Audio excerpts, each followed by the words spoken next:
اللہ کو گالیاں، ننگی گالیاں دی جا رہی ہیں۔ مملکت خدا داد پاکستان کا حکمران کس نشے میں ہے؟ ابھی تک ایف آئی آر نہیں کٹی، ابھی تک گرفتاری نہیں ہوئی۔ کہاں گئے وہ سادات؟ کہاں پیران طریقت الا ماشاء اللہ؟ وہ اپنے آپ کو توحیدی قرار دینے والے، میرے رب کو گالیاں دی گئیں۔ ہمارا حکومت وقت سے مطالبہ ہے، من سب اللہ فاقتلوہ، من سب اللہ فاقتلوہ۔ کیوں ایف آئی آر درج نہیں ہوئی؟ یا عباد اللہ، یا عباد اللہ، قوموا لعظمت اللہ، قوموا لعزت اللہ۔ جس کو جس فورم پر، جس جگہ، دنیا کے جس کونے پر اللہ کی عزت کے لحاظ سے دلیل کی ضرورت پڑی، بندہ سر کے بل چل کے اللہ کی عزت کی دلیلیں دے گا۔ جیسے یہ گدھا بکواس کر رہا تھا کہ میں نے اللہ سے پوچھا تو وہ دائیں بائیں دیکھنے لگا، اس نے جواب ہی نہیں دیا۔ او کھوتے، پہلے اللہ کے بندوں سے تو بات کر۔ کیا بات ہے؟ میں دنیا بھر کے دہریوں، ملحدوں کو چیلنج کر رہا ہوں، میں اللہ کے بندوں میں ایک کمزور سا بندہ ہوں، مگر مجھے اللہ کے فضل پر یقین ہے، میں 2 منٹ میں بڑے سے بڑے ملحد کو الٹا کر کے رکھ دوں گا انشاءاللہ۔ امر ذلیل ہے، ایک کفر نہیں، اس کے اس گفتگو میں درجنوں کفر ہیں۔ جس کی ساری عزتیں ہیں اس ذات کی توہین ہوئی اور کسی کو کوئی مسئلہ ہی نہیں۔ کچھ لوگ برطانیہ کے خاکے بنانے والوں کے خلاف تو بول لیتے ہیں، لیکن پاکستان میں اگر کوئی حضرت صدیق اکبر رضی اللہ تعالی عنہ کو معاذ اللہ کافر کہے تو ان کی زبانیں گنگ ہو جاتی۔ گوجرانوالہ کے مسلمانوں کو گواہ بنا کر میں حکومت وقت سے مطالبہ کر رہا ہوں کہ یہ سارے کیڑے مکوڑے جس کو مناظرے کا شوق لگا ہوا تھا، جب میں جیل میں بند تھا اور عدالتوں میں مناظرے کی بات کرتے تھے، میرا چیلنج ہے شرق سے غرب تک آؤ سپریم کورٹ میں، گستاخی ثابت کرو تو میرا سر اترواؤ، ورنہ سارے 80 کوڑے کھاؤ۔ ہے عجب تیری خطابت، ہیں عجب تیرے مقالے، ادھر چیختے ہیں گورے، ادھر پیٹتے ہیں کالے۔ جعلی پیر جو آج اللہ کی توہین پر تو سوئے ہوئے ہیں، سیدہ فاطمہ طیبہ طاہرہ رضی اللہ تعالی عنہا کے رب کی توہین ہو گئی اور وہ اپنی گدیوں سے اٹھے نہیں، اور سیدہ پاک رضی اللہ تعالی عنہا کی توہین نہیں ہوئی تھی، صرف فرق بیان کیا گیا تھا کہ دوسرے ان کو نبوت کے درجے پہ مانتے ہیں اور ہم ان کو صالحہ، متقیہ، زکیہ، نقیہ، تقیہ، عابدہ، صابرہ، شاکرہ، محدثہ، مفسرہ، ولیہ سب کچھ مانتے ہیں، مگر ان کو نبیہ نہیں مانتے۔ ہر بندے کو تو پتہ نہیں کہ سیدہ زہرا رضی اللہ تعالی عنہا کے مزار مقدس کے لیے سعودی حکومت سے ٹکر میں نے لی، اس کے نتیجے میں مدینہ ایئرپورٹ پر مجھے روکا گیا۔ بسم اللہ الرحمن الرحیم، ربی اشرح لی صدری ویسر لی امری واحلل عقدۃ من لسانی یفقہوا قولی، رضیت باللہ ربا وبالاسلام دینا وبمحمد صلی اللہ علیہ وسلم نبیا ورسولا۔ اللہ اکبر، اللہ اکبر، اللہ اکبر، لبیک لبیک لبیک یا رسول اللہ صلی اللہ علیہ وسلم۔ الحمدللہ رب العالمین، والصلاة والسلام على خاتم النبیین سید الاولین والآخرین وعلی آلہ واصحابہ اجمعین، اما بعد فاعوذ باللہ من الشیطان الرجیم، بسم اللہ الرحمن الرحیم، قل هو اللہ احد اللہ الصمد لم یلد ولم یولد ولم یکن له کفوا احد۔ صدق اللہ العظیم وصدق رسوله النبی الکریم الامین، ان اللہ وملائکتہ یصلون علی النبی یا ایہا الذین آمنوا صلوا علیہ وسلموا تسلیما۔ الصلاۃ والسلام علیک یا سیدی یا رسول اللہ وعلی آلک واصحابک یا حبیب اللہ۔ الصلاۃ والسلام علیک یا سیدی یا خاتم النبیین وعلی آلک واصحابک یا سیدی یا خاتم المعصومین۔ مولاي صل وسلم دائما ابدا على حبيبك خير الخلق كلهم، منزه عن شريك في محاسنه فجوهر الحسن فيه غير منقسم، محمد تاج رسل الله قاطبة، محمد صادق الأقوال والكلم، محمد ذکرہ روح لانفسنا، محمد شکرہ فرد علی الامم۔ رب صل وسلم دائما ابدا علی حبیبک خیر الخلق کلہم۔ اللہ تبارک و تعالی جل جلالہ وعم نوالہ واتم برہانہ وعظم شانہ وجل ذکرہ وعز اسمہ کی حمد و ثنا، اور حضور سرور کائنات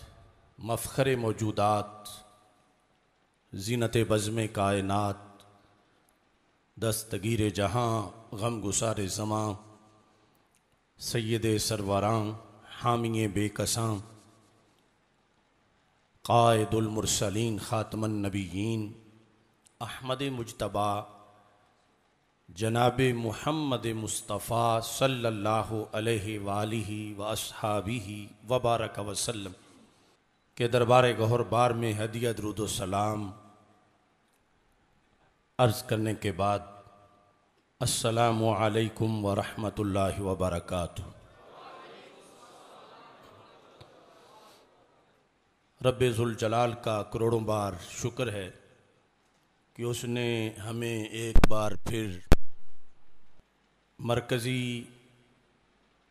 جامع مسجد رضائے مجتبی مرکز صراط مستقیم گوجرانوالا میں جمعہ کا دن اللہ نے ایک بار پھر ہمیں اکٹھے ہونے کی توفیق عطا فرمائی۔ اللہ کا کروڑوں بار شکر ہے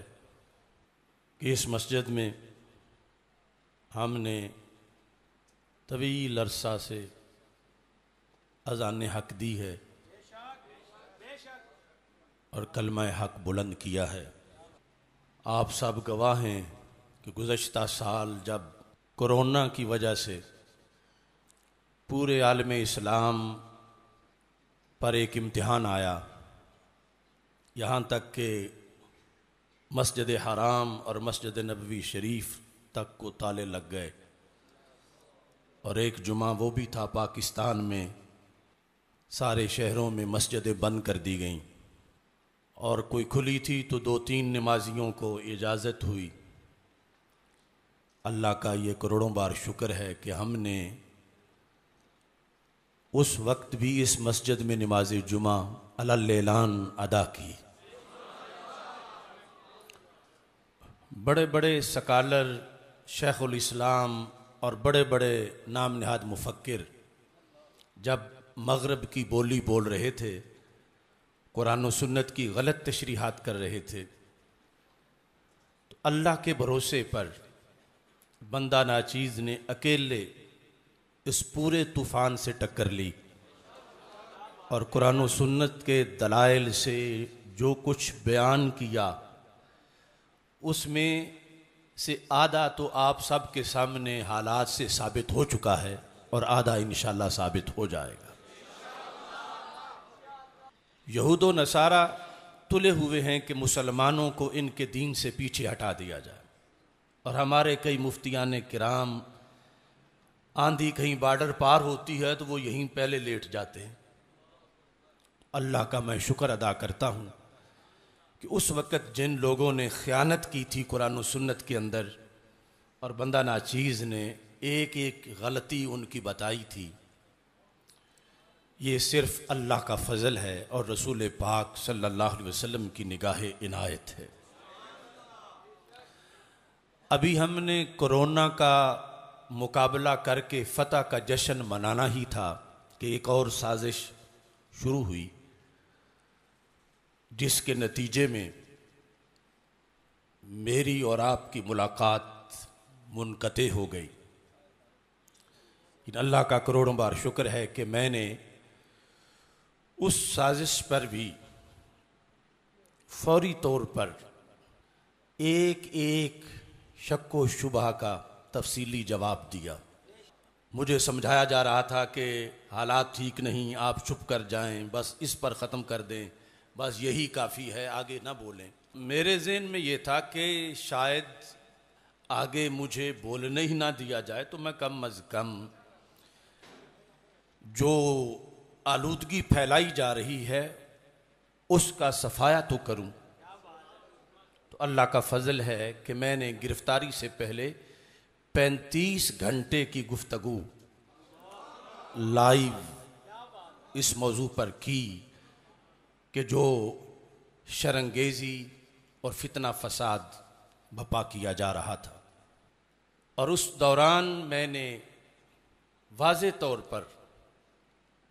وزیر اعظم کے نام اور چیف آف آرمی سٹاف کے نام،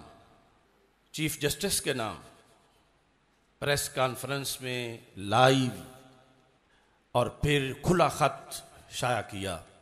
جس میں میں نے کہا کہ جن لوگوں نے توہین کا الزام لگایا ہے ان لوگوں کو اکٹھا کرو، یہ الزام ثابت کریں تو مجھے اسی مجلس میں مجھ پر 295C کے تحت حد جاری کر دی جائے، اور اگر نہیں اور بالکل نہیں تو پھر ان سارے لوگوں کو 80 کوڑے مارے جائیں، جو کم از کم سزا ہے ایسے الزام کی۔ اور گرفتاری کے لحاظ سے میں ایک دن بھی اپنے مرکز سے غائب نہیں ہوا اور روزانہ لائیو بولتا رہا،